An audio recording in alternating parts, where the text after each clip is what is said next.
Baik, kita bersiap sedia. Kita sama-sama doa dalam hati.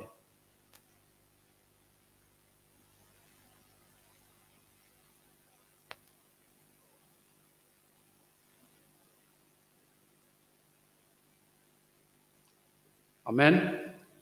Dalam nama Tuhan Yesus Kristus kita meneruskan sesi untuk yang kedua, yaitu kita sama-sama naikkan pujian bilangan 333. 333.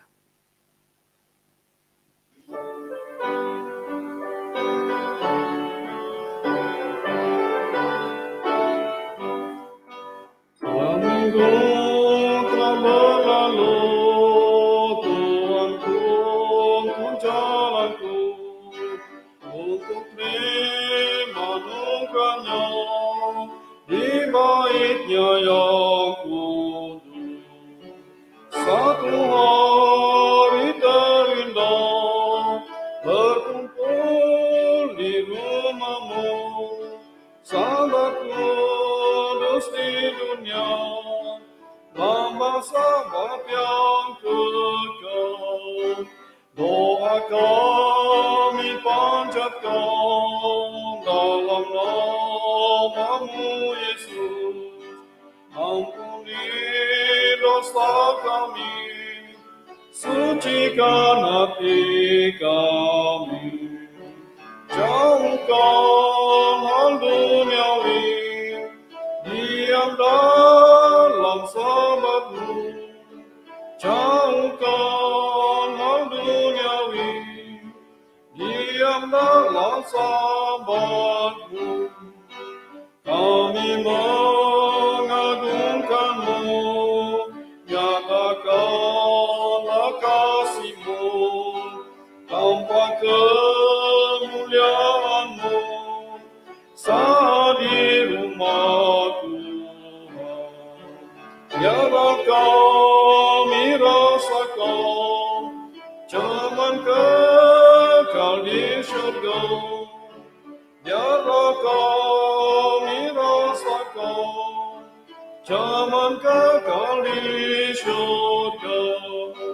Firman Injil yang benar harus kita kabarkan, tebarkan benih kasih, menangkan banyak jiwa, tegar sama sempurna, sampai kumpul di syurga, tegar sama sempurna, sampai kumpul di syurga. Sila duduk. Baik, pertama-tama sekali saya ucapkan salam damai sejahtera, salam sahabat diucapkan kepada rekan sekerja, para pendeta, diaken, saudara dan saudari yang dikasihi dan diberkati dalam Tuhan Yesus. Kita sangat-sangat bersyukur kepada pimpinan berkat Tuhan kepada kita sekalian, di mana pada saat ini kita menjalankan kebaktian kebun rohani di khemah doa pengasahan ini. Jadi ini merupakan salah satu berkat Tuhan bagi kita, walaupun dapat kita lihat tentang keadaan kita yang tidak mengizinkan bagi kita untuk berkumpul bersama-sama, khususnya kita berkumpul dalam rumah Tuhan ini untuk memuji, memuliakan nama Tuhan. Namun karena keadaan tidak membenarkan, walau bagaimanapun kita akan dapat jalankan kebaktian ini melalui atas talian. Nah, dalam kesempatan ini saya akan bawa kita sama-sama belajar firman Tuhan sebagai dorongan bersama, yaitu orang yang memegang kehidupan. Kehidupan itu merupakan salah satu perkara yang sangat-sangat diinginkan oleh setiap manusia itu. Jadi kita tidak tahu bagaimana cara kita memegang kehidupan kita di dalam arah tuju kepercayaan kita. Ini yang sangat penting bagi kita. Di dalam kitab Matius pasal yang ke-6, kita lihat dalam kitab Matius pasal yang ke-6, kita baca ayat yang ke-25. Ayat 25, karena itu aku berkata kepadamu, janganlah khawatir akan hidupmu, akan apa yang hendak kamu makan atau minum, dan janganlah khawatir pula akan tubuhmu, akan apa yang hendak kamu pakai. Bukankah hidup itu lebih penting daripada makanan, dan tubuh itu lebih penting daripada pakaian? Baik, di dalam satu ayat ini dijelaskan kepada kita tentang hal kekhawatiran ini. Manusia seringkali mengkhawatiri tentang kehidupan mereka. Nah, kalau kita melihat pada hari ini, banyak orang sangat-sangat khawatir tentang kehidupan masa kini. Nah, kenapa? Dia khawatir tentang apa yang harus dimakan, apa yang harus diminum, apa yang dia khawatir tidak ada pakaian, dan sebagainya. Nah, ini yang sentiasa dikhawatiri oleh setiap manusia. Nah, hari ini juga di dalam satu kehidupan kita sebagai umat Tuhan, maka perkara ini tidak terhindar walaupun kita sudah berada dalam posisi di dalam Tuhan. Maka perkara ini seringkali difikirkan oleh manusia tentang memegang kehidupan ini. Baik, dalam kesempatan ini kita akan melihat beberapa jenis manusia ataupun orang yang memegang kehidupan. Baik, yang pertama kita lihat manusia yang pertama atau orang yang pertama, di mana dia telah benar-benar sekali, yaitu memegang tentang kehidupannya. Kita lihat dalam kitab Lukas pasal 12. Kita lihat dalam kitab Lukas pasal 12, kita baca ayat 16. Mulai ayat 16. Kemudian ia mengatakan kepada mereka suatu perumpamaan, katanya, ada seorang kaya, tanahnya berlimpah-limpah hasilnya. Ayat 17, ia bertanya dalam hatinya, apakah yang harus aku perbuat sebab aku tidak mempunyai tempat di mana aku dapat menyimpan hasil tanahku. Ayat 18, lalu katanya, inilah yang akan kuperbuat, aku akan merombak lumbung-lumbungku, dan aku akan mendirikan yang lebih besar, dan aku akan menyimpan di dalamnya segala gandum dan barang-barangku. Ayat 19, sesudah itu aku akan berkata kepada jiwaku, jiwaku ada padamu banyak barang tertimbun untuk bertahun-tahun lamanya. Beristirahatlah, makanlah, minumlah, dan bersenang-senanglah. Di dalam beberapa ayat yang telah kita baca ini, menyatakan tentang seorang yang kaya, yang sangat bodoh. Kenapa? Di dalam catatan ini menyatakan kepada kita tentang seorang kaya, di mana dia memiliki hasil yang sangat-sangat berlimpah daripada hasil tanahnya. Jadi orang yang pertama ini adalah orang yang mementingkan kekayaan, kekayaan di dalam kehidupannya. Sehingga kan dia telah banyak merancang tentang arah tuju kehidupannya dari sudut kekayaan kehidupannya. Itulah di dalam ayat 16, ya di sini dikatakan seorang kaya ini memiliki kekayaan yang sangat-sangat berlimpah. Itulah dikatakan berlimpah-limpah hasilnya. Jadi ayat 17, dia bertanya dalam hatinya, apa yang harus aku perbuat sebab aku mempunyai tempat, aku tidak mempunyai tempat di mana aku dapat menyimpan hasil tanahku. Jadi maksudnya ini orang adalah sangat-sangat kaya, sehingga kan untuk menyimpan kekayaannya ini, hasil daripada tanahnya ini tidak muat sudah. Jadi dia berkata, di mana lagi saya mau simpan kekayaan saya ini, sepunya harta benda ini, penghasilan daripada tanah saya ini. Jadi waktu itu dia telah memikirkan suatu tempat, itulah dalam ayat 18, inilah yang akan kuperbuat, aku akan merombak lumbung-lumbungku, aku akan mendirikan yang lebih besar, dan aku akan menyimpan di dalamnya segala gandum dan barang-barangku. Baik, hari ini dijelaskan kepada kita. Manusia seringkali mengejar tentang hal kekayaan ini. Apabila sudah menjadi kaya, tambah kaya dan tambah kaya. Sehingga kan dia tidak tahu di mana dia akan menyimpan kekayaannya. Kenapa? Itulah kehidupan katanya.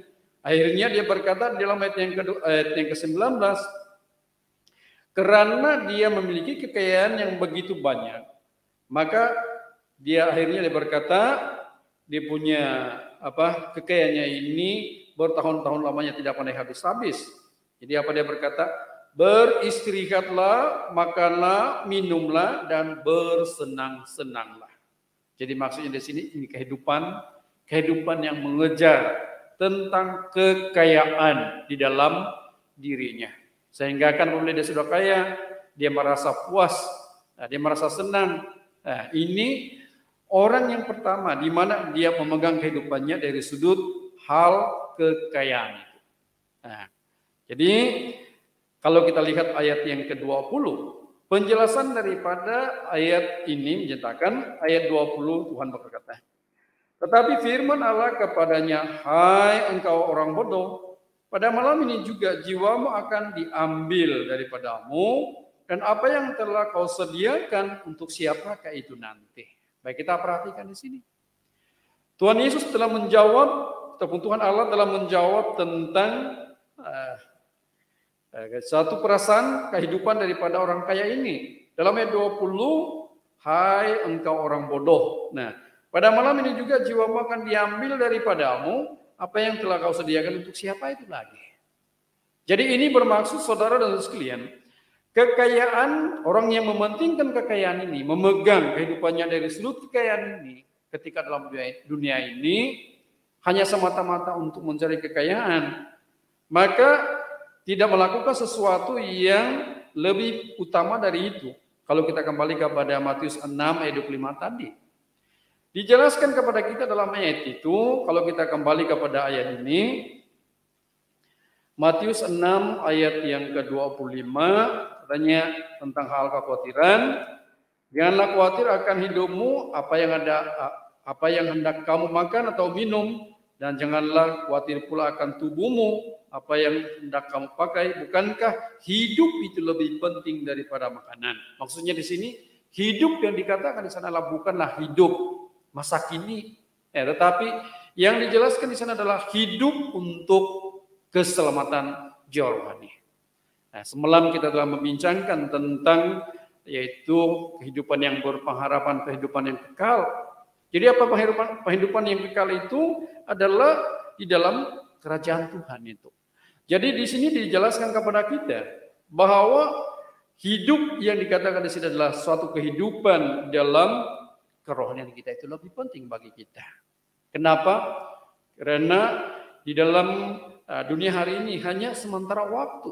Nah, itulah Tuhan Allah kasih tahu dalam ayat 20 tadi, yaitu katanya di sini pada malam ini juga jiwamu akan diambil padamu, apa yang telah kau sediakan untuk siapa lagi? Kalaulah kita kehilangan yaitu jiwa kita. Nah, ini sangat-sangat dapat kita lihat dalam suatu kehidupan kita. Nah, kalau kita kehilangan jiwa kita, nah dalam Matius pasal 16, nah kita lihat dalam Matius pasal 16, di sini dijelaskan kepada kita baca ayat yang ke-26, ayat 26, Matius 16 ayat 26, apa gunanya seorang memperoleh seluruh dunia tetapi kehilangan nyawanya, dan apakah yang dapat diberikannya sebagai ganti nyawanya? Nah, ini sangat-sangat jelas bagi kita pada hari ini. Nah, apa guna seorang memperoleh seluruh dunia tetapi kehilangan nyawanya? Nyawanya maksudnya adalah ditujukan kepada kehidupan kita. Kalau kita kehilangan suatu kehidupan yang kekal itu, maka tidak ada artinya. Kekayaan yang kita miliki hari ini, yang ada bagi kita ini, bukanlah kita boleh bawa pada suatu masa nanti. Jadi yang pentingnya kita mau mengenal pasti tentang kehidupan jiwa rohani kita di suatu masa nanti akan memperoleh hidup yang kekal. Menyentuh tentang hal mencari rezeki ini. Bukan bilang kita tidak boleh mau mencari rezeki ataupun dari sudut keperluan tubuh kita. Nah, di dalam Alkitab berkata bagi kita, asal ada pakaian dan makanan sudah cukup bagi kita. Jadi maksudnya sementara kita berada dalam dunia yang fana ini, Paulus juga pernah berkata, kalaulah orang itu tidak bekerja lebih baik dia tidak makan dan minum lah. Maksudnya kita boleh bekerja mencari rezeki kita.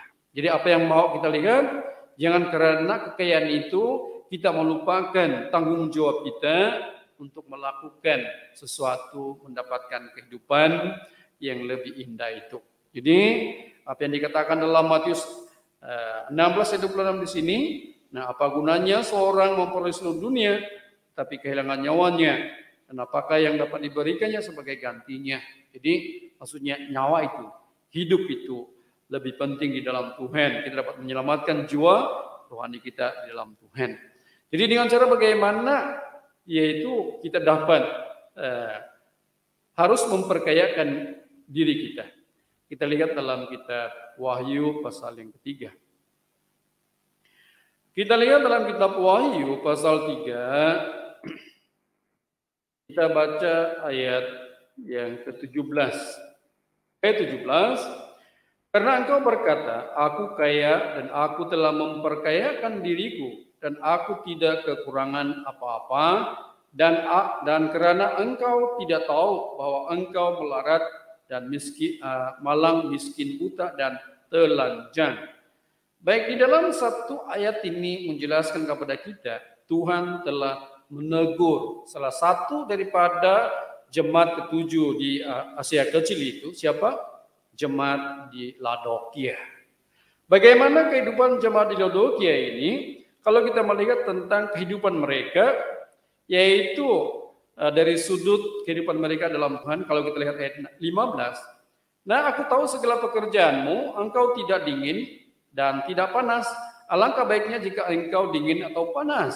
Nah, jadi maksudnya di sini, kerja pelayanan mereka ini adalah satu kerja yang dalam ayat 16 Anda kasih tahu, yaitu suam kuku saja.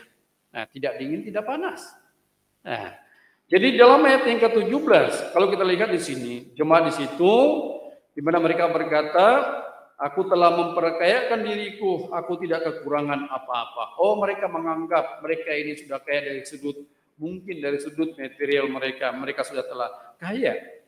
Namun dalam pandangan Tuhan, pada waktu yang sama, maka Tuhan berkata dalam ayat 17 kalimat yang terakhir, katanya, karena engkau tidak tahu bahwa engkau melarat dan malang, miskin, buta, dan telanjang. Dari sudut pandangan mereka, oh mereka ini sudah dapat memperkayakan diri mereka, mengejar sesuatu itu. Tapi dalam hal yang lain, Tuhan berkata, oh bahwa kamu ini melarat, oh kamu ini malang, kamu miskin, buta, dan telanjang. Maka dengan ini, apa yang disarankan oleh Tuhan Allah sendiri dalam ayat 18. Ayat 18, aku menasihatkan engkau supaya engkau membeli daripada aku emas yang telah dimurnikan dalam api, agar engkau menjadi kaya, dan juga pakaian putih supaya engkau memakainya, agar jangan kelihatan ketelanjanganmu yang memalukan, dan lagi minyak untuk melumas matamu supaya engkau dapat melihat. Baik, di sini kita lihat, apabila Tuhan Allah sendiri dapat melihat tentang kekurangan jemaat di Laodikia ini, walaupun mereka menganggap mereka ini kaya, nah, di dalam kehidupan mereka tidak pernah kekurangan. Namun dari pandangan Tuhan, oh mereka ini adalah orang yang sudah melarat, oh mereka ini adalah miskin, malang, buta, dan telanjang. Maka Tuhan sarankan kepada mereka dalam ayat 18, ada 3 perkara yang perlu mereka usahakan. Yang pertama, Tuhan kata beritahu mereka, aku menasihatkan engkau supaya engkau membeli daripadaku apa? 1, emas. Kedua, apa? Pakaian putih. Dan yang ketiga, minyak untuk melumas matamu. Jadi apa maksudnya di sana? Saya akan terangkan serba sedikit. Emas itu kita boleh katakan iman itu. Nah. Dan yang kedua, pakaian putih dari sudut kita punya perbuatan itu. Dan yang ketiga, minyak untuk melumaskan mata. Maksudnya di sana perlu ada Roh Kudus, perlu ada hikmat rohani untuk mengetahui tentang kehidupan. Jadi oleh demikian kekurangan kita ini, apakah kita sudah dapat menambahkan, sudah membeli emas itu, sudah membeli pakaian itu, mendapatkan minyak untuk melumaskan mata. Apakah kita masih lagi memperkayakan diri kita dalam soal kekayaan di dalam dunia ini? Jadi Tuhan berkata, lebih baik kamu kaya dari sudut ini, memiliki emas, memiliki pakaian putih, memiliki minyak yang dapat melumaskan matamu. Baik, ini merupakan salah satu kehidupan yang perlu kita usahakan. Baik, ini jenis orang yang pertama, di mana orang ini senantiasa mementingkan kehidupannya dari sudut kekayaannya. Jadi akhirnya mengabaikan jiwa rohaninya, maka apa guna kita memperoleh seluruh dunia ini kalau kita kehilangan nyawa itu ataupun kehidupan itu. Baik, ini manusia yang pertama. Yang kedua, kita lihat dalam kitab Yohanes pasal yang ke-6. Jenis orang apakah yang memegang kehidupan ini? Kita lihat dalam kitab Yohanes pasal 6, kita baca ayat 1. Ayat 1, sesudah itu Yesus berangkat ke seberang danau Galilea, yaitu danau Tiberias. Ayat 2, orang banyak berbondong-bondong mengikuti dia karena mereka melihat mukjizat-mukjizat penyembuhan yang diadakannya terhadap orang-orang sakit. Baik, kalau kita lihat di sini ketika Tuhan Yesus kira-kira 2000 tahun yang sudah lalu, apabila dia berada dalam dunia ini, dia melakukan tugasnya untuk menyampaikan, memberitakan Injil. Nah, dalam masa yang sama, dalam ayat ini menjelaskan kepada kita, apabila Yesus berangkat ke seberang danau Galilea, yaitu di danau Tiberias. Dalam ayat yang kedua, pada waktu itu ramai orang berbondong-bondong mengikuti Tuhan Yesus. Itu bagus, mengikuti Tuhan Yesus itu bagus. Dengan begitu ramai mereka mengikuti Tuhan Yesus. Jadi akhirnya macam mana? Kenapa mereka ini berbondong-bondong mengikuti Tuhan Yesus? Ramai-ramai mereka mengikuti Tuhan Yesus. Apa tujuan mereka? Satu saja dalam ayat yang kedua ini. Yaitu mereka dapat melihat mukjizat-mukjizat penyembuhan yang diadakannya terhadap orang-orang sakit. Jadi ini maksudnya bahwa mereka datang bertemu dengan Tuhan ini, mengikuti Tuhan ini, memegang. Kenapa? Semata-mata disembuhkan, mendapat kesembuhan. Itulah kehidupan mereka. Nah, bukannya benar-benar mereka mengikuti Tuhan ini sambil lewat saja. Nah, saya ikut kenapa? Oh, Tuhan pandai kasih sembuh. Itulah tujuan dia dalam ayat yang kedua, karena Tuhan banyak melakukan tanda-tanda mukjizat, menyembuhkan banyak orang-orang yang sakit.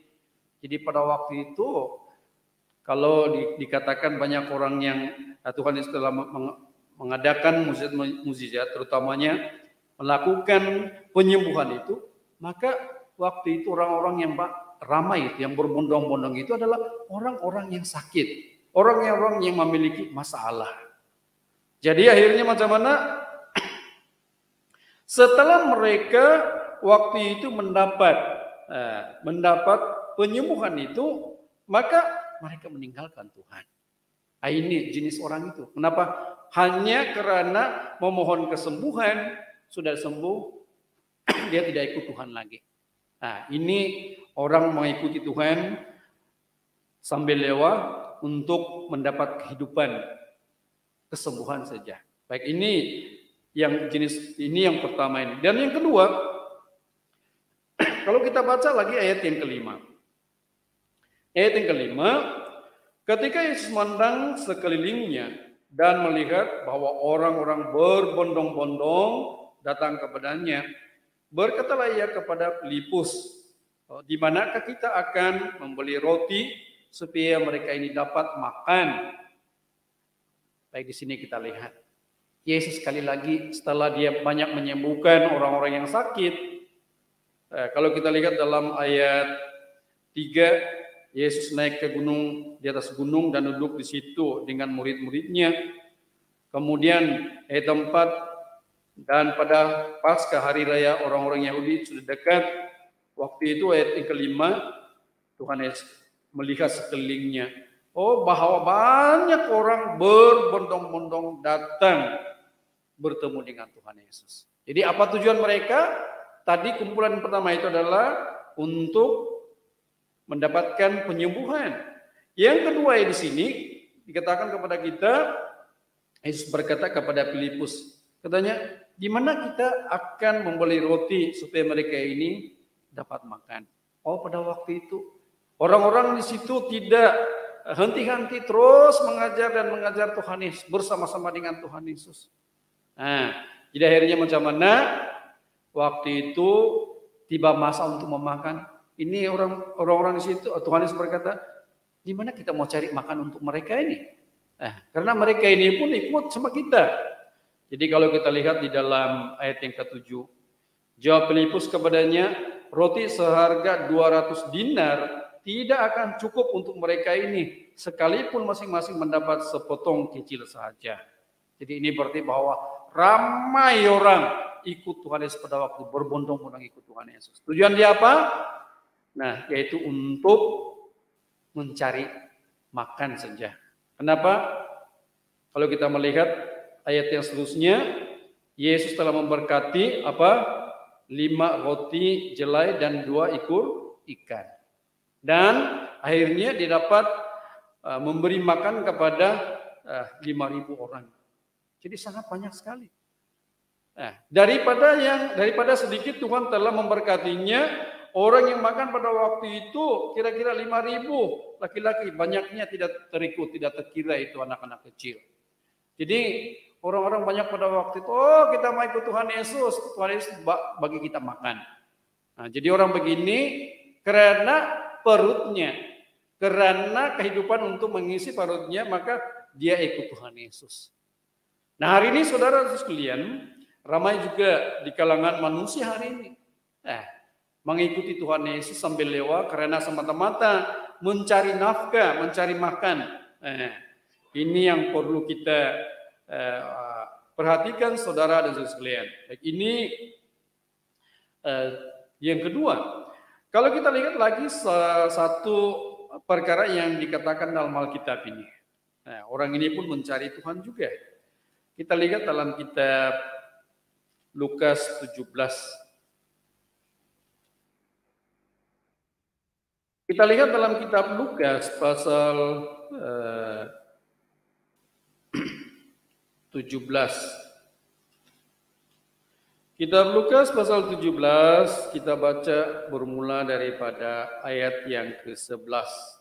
Ayat 11, dalam perjalanannya ke Yerusalem, Yesus menyusur perbatasan Samaria dan Galilea. Ayat 12, ketika memasuki suatu desa, datanglah 10 orang kusta menemui dia. Mereka tinggal berdiri agak jauh. Baik di sini menceritakan kepada kita, ketika Tuhan Yesus pergi ke Yerusalem, dia menyusur perbatasan Samaria dan Galilea. Di tempat itu dia telah bertemu dengan siapa? Dia bertemu dengan 10 orang yang kena penyakit kusta. 10 orang penyakit kusta ini bertemu dengan Tuhan Yesus untuk apa? Tujuan dia adalah untuk mau disembuhkan. Nah, masalahnya di sini karena mereka ini terlalu lama menderita karena berpenyakitan kusta. Jadi apa yang mereka mau di sini, kalau kita lihat ayat 13. Ketika Tuhan Yesus ada di sana, mereka macam mana? Dan berteriak, Yesus, Guru, kasihanilah kami. Nah, waktu itu apabila mereka melihat Tuhan Yesus, waktu itu mereka berteriak, memanggil Tuhan Yesus, Guru, kasihanilah kami. Ini yang mereka mau minta, yaitu mengasihi mereka. Ya, untuk apa? Untuk ditahirkan ataupun untuk disembuhkan. Jadi dalam ayat 14, lalu yang memandang mereka dan berkata, pergilah, perlihatkanlah dirimu kepada imam-imam, dan sementara mereka di tengah jalan, mereka menjadi tahir. Kita lihat di sini tentang penyembuhan Tuhan Yesus merupakan salah satu perkara yang sangat-sangat menakjubkan. Nah, waktu itu Tuhan Yesus bukan pergi jamaah, tapi dia berkata saja, yaitu katanya, pergilah, perlihatkanlah dirimu kepada imam-imam. Nah, waktu itu ini 10 orang kusta ini dengan penuh keyakinan mereka berjalan untuk bertemu dengan imam pada waktu itu. Nah, di tengah jalan mereka menjadi tahir.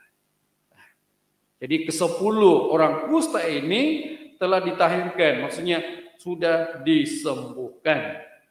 Baik, setelah mereka disembuhkan, kita lihat ayat 15. Seorang dari mereka ketika melihat bahwa ia telah disembuhkan, kembali sambil memuliakan Allah dengan suara nyaring. Ayat 16, lalu tersungkur di depan kaki Yesus dan mengucap syukur kepadanya. Orang itu adalah orang Samaria. Baik, di sini kita perhatikan. Daripada 10 orang itu, apabila Tuhan sudah mentahirkan mereka, menyembuhkan kepada mereka, dan akhirnya mereka pergi memperlihatkan diri mereka kepada imam-imam pada waktu itu, karena mereka ini sudah menjadi orang yang tahir, disembuhkan. Maka kita dapat lihat daripada 10 itu, berapa orang datang berterima kasih kepada Tuhan. Hanya ada 1 orang saja kembali kepada Tuhan. Nah, itulah dikatakan dalam ayat 15, pada waktu setelah dia merasai bahwa dia sudah sembuh, dia kembali kepada Tuhan. Apa dia buat? Dia memuliakan Allah dengan suara yang nyaring. Dia tersungkur di depan kaki Tuhan. Dia sangat-sangat bersyukur, berterima kasih kepada Tuhan. Dan orang ini adalah orang Samaria. Jadi daripada 9 itu, daripada 10 itu, maka hanya ada 1 saja yang datang berterima kasih kepada Tuhan, bersyukur kepada Tuhan. Jadi apa jawaban Tuhan Yesus? Kalau kita lihat ayat 17. Lalu Yesus berkata, bukankah ke-10 orang tadi semuanya telah menjadi tahir? Di manakah yang 9 orang itu? Baik, kita perhatikan di sini. Tuhan bertanya kembali. Dia bilang, bukankah kamu tadi ada 10 orang? Di mana yang 9 itu? Kenapa 1 orang saya datang? Baik, di sini kita dapat lihat. Hari ini manusia tahu menerima berkat Tuhan.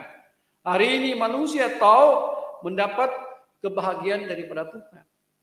Hari ini kita dapat yaitu merasai tentang berkat Tuhan yang berlimpah dalam kehidupan kita. Apakah pada hari ini kita datang ke pangkuan Tuhan dan bersyukur, Tuhan sangat bersyukur karena Engkau telah memberi yaitu berkat berkelimpahan dengan saya. Adakah orang datang kembali kepada Tuhan apabila dia merasai bahwa Tuhan sudah memberkati kehidupannya? Tidak ada. Jarang sekali orang datang bersyukur, berterima kasih kepada Tuhan. Malahan pula ada orang berkata, nah kalau saya tidak bekerja keras, mana saya dapat begini dan begitu. Ini usaha saya, betul memang usaha dia. Tapi kalau Tuhan tidak akan memberkati kita, sejauh manapun kita berusaha, kalau Tuhan tidak memberkati kita, sia-sia pekerjaan kita. Namun semuanya itu adalah berasal daripada Tuhan. Sama juga dalam suatu kehidupan kita. Orang yang mengikuti Tuhan ini berbondong-bondong mencari Tuhan, bertemu dengan Tuhan, tapi hanya semata-mata ada tujuan dia. Sudah disembuhkan, sudah lupa Tuhan. Sudah mengacapi berkat Tuhan, melupakan Tuhan. Di awalnya dia bersungguh-sungguh mencari Tuhan. Kenapa? Ada tujuannya. Sudah sampai kepada hajat hatinya, waktu itu dia terus melupakan Tuhan. Saudara dan saudari yang dikasihi dalam Tuhan. Orang sebegini hanya mengikuti Tuhan sambil lewat. Setelah merasai berkat Tuhan itu, maka langsung tidak mengucap syukur, berterima kasih kepada Tuhan. Kalau begini pun tidak adil bagi Tuhan kan? Oleh demikian bagi kita, untuk memegang kehidupan kita, bukanlah sebegininya. Perlu kita contohi sama seperti seorang penyakit kusta ini yang daripada orang Samaria ini. Dia tahu dia sudah disembuhkan, maka dia kembali kepada Tuhan. Dia berterima kasih, dia memuliakan nama Tuhan. Dengan suara yang nyaring, dia tersungkur di hadapan Tuhan, maksudnya sangat-sangat rendah hati, berterima kasih kepada Tuhan. Kalau Tuhan tidak menyembuhkan saya, bukan begini kehidupan saya. Jadi orang begini adalah orang yang tahu mengucap syukur apa yang telah diberikan oleh Tuhan kepada dia. Nah, hari ini bagi kita, pengajarannya untuk kita, hidup kita untuk mengikuti Tuhan ini bukanlah sambil lewat. Saudara dan saudari yang dikasihi dalam Tuhan Yesus, dalam suasana kita hari ini, maka ini merupakan suatu perkara yang perlu kita ingat. Apabila kita berhadapan dengan COVID-19 ini, di sini iman kita teruji. Apakah kita terus mengikuti dia? Hanya dalam keadaan suasana di masa lalu saja, ataupun bagaimana? Oh, sekarang susah sudah keadaan begini, terus kita lihat tidak mau ikuti Tuhan lagi. Kan begitu. Jadi untuk memegang kehidupan ini, maka kita pertahankan suatu kehidupan kita di dalam Tuhan. Nah, di dalam Ibrani, kita lihat dalam kitab Ibrani pasal 5. Kitab Ibrani pasal 5, kalau kita baca dalam ayat yang ke-12. Ayat 12, sebab sekalipun kamu, katanya, ditinjau dari sudut waktu, sudah seharusnya menjadi pengajar, kamu masih perlu lagi diajarkan asas-asas pokok dari penyataan Allah, dan kamu masih memerlukan susu, bukan makanan keras. Jadi maksudnya dari sini saudara sekalian, kehidupan kita di dalam Tuhan. Bukan saja kita ini ikut Tuhan untuk kepentingan diri sendiri, untuk kesembuhan, untuk makanan dan sebagainya. Kalau Tuhan sudah tidak memberkati kita, kita sudah melupakan Dia. Kalau dalam ayat ini memberitahu bagi kita, kalau kita sudah ditinjau dari sudut waktu, seharusnya kita menjadi pengajar. Maksudnya, dari dulu lagi kita sudah mengenal firman Tuhan ini. Nah, tapi penerimaan kita tentang firman Tuhan ini ala kadar saja, sedikit saja. Itulah sebabnya ramai di kalangan kita hari ini gagal karena tidak bertumbuh teguh di dalam ajaran firman Tuhan itu.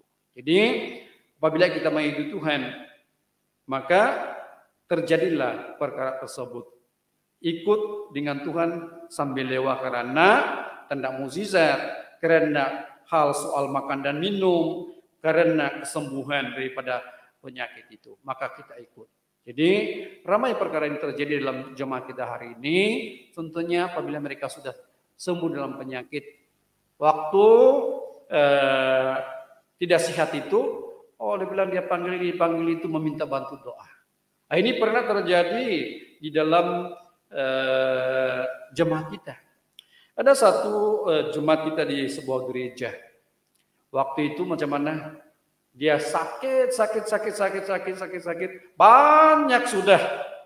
Dia pergi hospital pun tidak pernah sembuh. Banyak obat sudah dia guna pakai. Akhir dia cari gereja kita. Memang pun dia seman kita juga. Akhir-akhirnya dia dipanggil ini pendeta, diakon, seluruh jemaat Tuhan dibantu doa. Nah, sudah mau bantu doa, dia berkata, kalaulah saya sembuh dari penyakit saya, dia bilang, Ros, saya mau kerja betul-betul dalam gereja, saya giat dalam gereja, dia bilang, itu janji dia. Jadi apabila dia dibantu doa, maka orang bilang tidak semena-mena waktu didoakan, orang ini menjadi sembuh daripada sedikit lagi mau mati. Jadi apabila sudah didoakan, maka orang ini sudah sembuh, bahkan cepat dia terus sehat. Sudah dia sehat, kemudiannya tunggu punya tunggu, dia mau pergi gereja, bergiat dalam gereja, tidak ada sampai hari ini, tidak datang pergi gereja lagi. Padahal sudah berjanji bilangnya, kalau saya sembuh, saya akan giat dalam pekerjaan Tuhan. Tapi sampai hari ini dia tidak datang untuk menginjaki kakinya di dalam rumah Tuhan itu. Jadi dia mencari Tuhan karena semata-mata untuk disembuhkan. Sudah menerima berkat Tuhan yang berlimpah itu, maka sudah melupakan Tuhan. Jadi orang begini adalah kepentingan diri sendiri sambil mencari mengikuti Tuhan sambil lewat saja. Baik, ini jenis orang atau manusia yang kedua.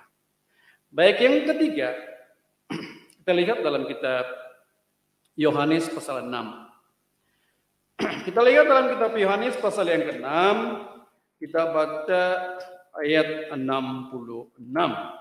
Ayat 66, mulai dari waktu itu banyak murid-muridnya mengundurkan diri dan tidak lagi mengikuti dia. Baik, di sini dijelaskan kepada kita. Mulai dari waktu itu banyak murid-muridnya mengundurkan diri dan tidak mengikuti Tuhan lagi. Kenapa? Waktu Tuhan menegur mereka. Nah, kalau kita lihat ayat 60. Sesudah mendengar semuanya itu, banyak dari murid-murid Yesus yang berkata, perkataan ini keras, siapa yang sanggup mendengarkannya? Wah, waktu itu Tuhan Yesus, ada kalanya Tuhan Yesus menegur dengan tegas. Jadi pada waktu yang sama, apabila orang mendengar teguran yang keras ini, terus mereka ini tidak sanggup dengar lagi, tidak sanggup mau menerima teguran lagi. Akhirnya dalam ayat 66, pada waktu banyak murid-murid mengundurkan diri, tidak mengikuti Tuhan Yesus lagi. Kenapa? Karena ditegur dengan tegas. Maka waktu itu dia tidak ikut Tuhan lagi. Sama juga hari ini saudara dan saudara sekalian.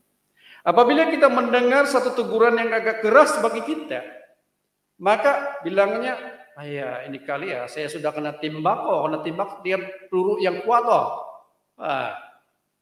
terus dia tidak tahan lagi. Kalau begini saya tidak mau pisah bayang lagi lah. Saya tidak mau pergi ini lagi lah. Segala aktivitas saya mau tidak ikut lagi. Kenapa? Adakah dia timbak saya tuh langsung begini. Jadi dia tidak mau ditegur, dia tidak mau menerima ajaran tersebut, teguran tersebut itu. Ada manusia begini juga. Jadi waktu itu dalam ayat 66, banyak orang sudah banyak murid-murid Tuhan Yesus mengundurkan diri dan tidak mengikuti dia. Jadi akhirnya Tuhan Yesus berkata kepada ke-12 muridnya. Kita lihat ayat 67. Maka kata Yesus kepada ke-12 muridnya, apakah kamu tidak mau pergi juga? Wah, pada waktu itu Tuhan tekankan kepada ke-12 muridnya. Jadi dia nampak banyak sudah orang yang mau datang pergi tidak mengikuti Tuhan Yesus lagi. Kenapa? Ini perkataan Tuhan Yesus sangat keras. Jadi waktu itu Tuhan Yesus bertanya kepada ke-12 muridnya. Katanya, apakah kamu tidak mau pergi juga? Nah, kalau kamu mau pergi, pergilah. Nah, begitu baca, itu udah punya maksud dia.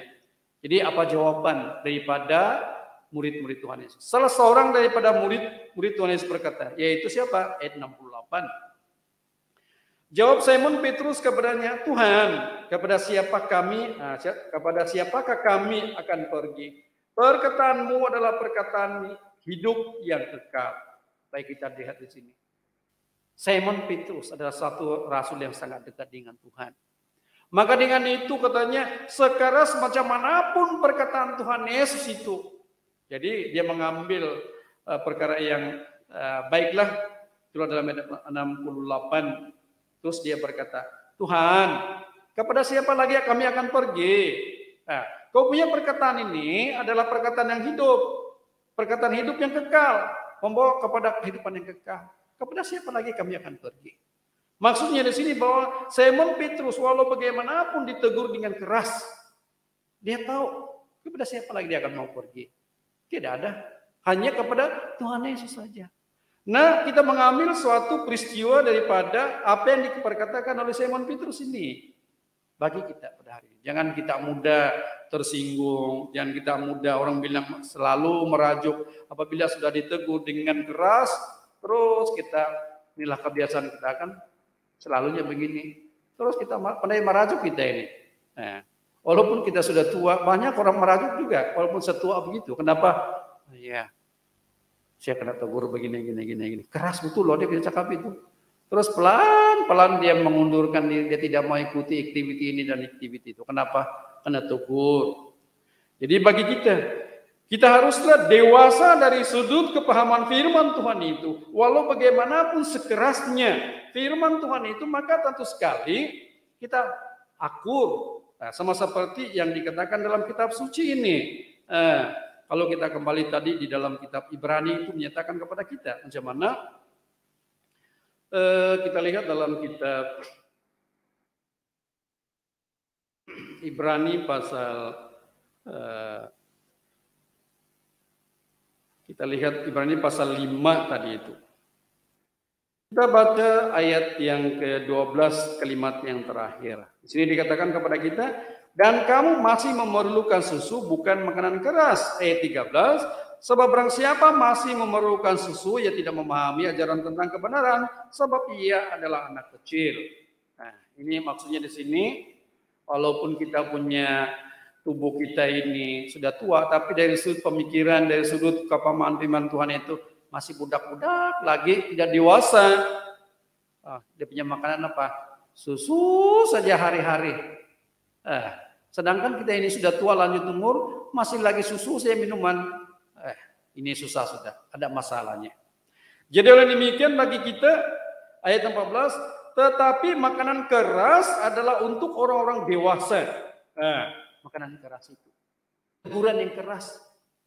Nah, kalau kita ditegur dengan keras pun, kita tidak akan berganjak daripada iman kepercayaan kita. Kita tidak akan berganjak daripada hidup Tuhan, daripada hidup kita dalam Tuhan. Nah, kembali kepada Yohanes pasal 6 tadi, seperti mana yang dikatakan oleh Simon Petrus. Nah, katanya, Tuhan, kepada siapakah kami akan pergi? Perkataan adalah perkataan hidup yang kekal. Petrus mengenali Tuhan. Petrus mengenali arti kehidupan itu. Jadi, untuk mengikuti Tuhan ini adalah untuk mencari hidup yang kekal. Bukan kita mau ikut Tuhan adalah untuk jenis manusia yang kedua tadi. Kita mengikuti Tuhan adalah untuk mencari apa? Hidup yang kekal. Ini yang sewajarnya.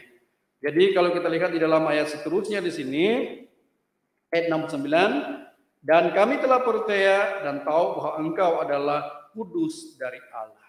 Baik, pengenalan Petrus terhadap Allah adalah pengenalan yang sangat dalam. Jadi oleh demikian saudara sekalian bagi kita hari ini, maka tentu sekali kita juga haruslah berjuang di dalam hal keselamatan kita.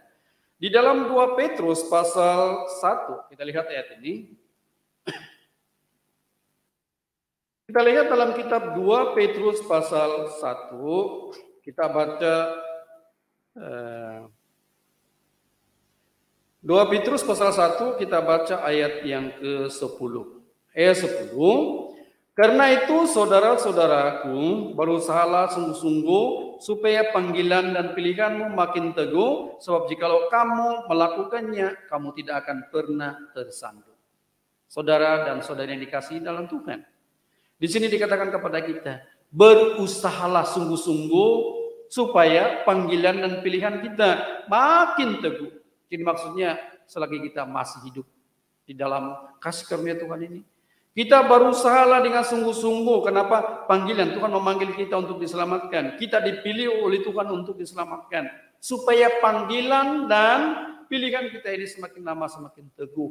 Kalau kita melakukannya, maka kita tidak akan pernah tersandung. Jadi maksudnya di sini saudara dan sekalian, apabila kita melakukan soal kehidupan kita untuk mencari hidup yang kekal, kita tidak akan pernah tersandung di dalam kehidupan kita. Nah, di dalam kitab Amos di sana menjelaskan kepada kita, kalau kita lihat dalam kitab Amos pasal 5. Amos pasal 5 kalau kita baca ayat 4 dan ayat 6. Ayat 4, sebab beginilah firman Tuhan kepada kaum Israel, carilah aku maka kamu akan hidup. Ayat 6, carilah Tuhan maka kamu akan hidup, supaya jangan ia memasuki keturunan Yusuf bagaikan api yang memakannya habis, dengan tidak ada yang memadamkan bagi Betel. Baik, di sini kita perhatikan, saya mengambil perkataan carilah Tuhan itu. Jadi oleh demikian dalam kehidupan kita perlu mencari Tuhan demi hidup yang kekal. Seperti tema dalam kegiatan kita di sini, pengharapan yang kekal itu. Di mana pengharapan yang kekal kita adalah kita mengharapkan kehidupan yang kekal yang abadi yang harus kita terima. Jadi selagi masih Tuhan berkenan bagi kita, carilah Tuhan. Sebelum dia menutup pintu, maka kita harus perlu mengetuk mencari Tuhan. Selagi dia masih berkenan untuk kita, maka kita terus mencari Tuhan dalam kehidupan kita. Jadi pokoknya, yaitu kita perlulah menjadikan kita sebagai orang yang mencari Tuhan adalah mencari Tuhan untuk hidup yang kekal. Bukan kita mencari Tuhan untuk kekayaan kita, bukan kita mencari Tuhan untuk mengikuti Tuhan sambil lewat karena tanda mukjizat, karena makanan dan minuman dan kesembuhan, tetapi kita mencari Tuhan, mengikuti Tuhan, memegang kehidupan kita adalah untuk mencari hidup yang kekal. Baik, sebagai satu kesimpulannya, kita lihat dalam kitab Matius pasal 6. Kita lihat dalam kitab Matius pasal yang ke-6, kita baca ayat 31 mulai. Ayat 31. Sebab itu janganlah kamu khawatir dan berkata, apakah yang akan kami makan, apakah yang akan kami minum, apakah yang akan kami pakai. 32, semua itu dicari bangsa-bangsa yang tidak mengenal Allah, akan tetapi Bapamu yang di surga tahu bahwa kamu memerlukan semuanya itu. Ayat 33, tetapi carilah dahulu kerajaan Allah dan kebenarannya, maka semuanya itu akan ditambahkan kepadamu. Baik, di sini jelas memberitahu kepada kita dari ayat 31 ayat 32. Ayat 31 menyatakan kepada kita bahwa jangan kita akan merasa khawatir tentang kehidupan kita, tentang makan dan minum kita, dan juga pakaian kita. Di mana Tuhan sudah mengetahui hal ini, di mana Tuhan akan memberi kita tentang hal itu. Tetapi yang pentingnya di sini katanya, carilah dulu kerajaan Allah dan kebenarannya, maka semuanya itu akan ditambahkan kepadamu. Maksudnya kita mengutamakan hidup kita dalam Tuhan ini, maka semuanya Tuhan akan menambahkan di dalam kehidupan kita. Jadi inilah dalam kesempatan ini kita sudah belajar orang yang memegang kehidupan. Ada 3 jenis manusia yang memegang kehidupan ini. Jadi bagi kita pada hari ini, di mana letaknya kita? Apakah kita ini berada dalam posisi yang pertama? Apakah kita ini berada dalam yang kedua? Ataupun apakah kita ini berada dalam jenis yang ketiga itu? Kiranya Tuhan terus membantu dan memberkati kita sekalian. Baik, seterusnya kita akan beristirahat, kita sama-sama doa dalam hati.